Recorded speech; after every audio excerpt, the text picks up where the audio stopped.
blew off, all the glass smashed across the place, and everything was flying around. I threw myself into a corner and tried to take cover there, and started then just a few seconds later with ringing in my ears, stood up and went outside and saw a very similar scene on the street all around me. All the apartments in this area lived just a kilometre away from the port, and all the apartments around here had suffered in a similar way.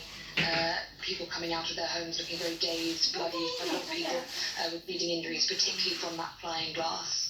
This blast coming at a time that Lebanon, already in the midst of its worst economic crisis to date, this port that has been largely destroyed, what impact will that have on the longer term in the country? This will have an enormous impact. This is the main way that Lebanon gets goods into the country. 80% of the country's wheat comes in through this port. And of course, as we heard yesterday, the grain silos at the port also were destroyed. So the grain that was already in land that had been brought in is destroyed. And now they won't be able to get more in. Everything else is also brought in through that port.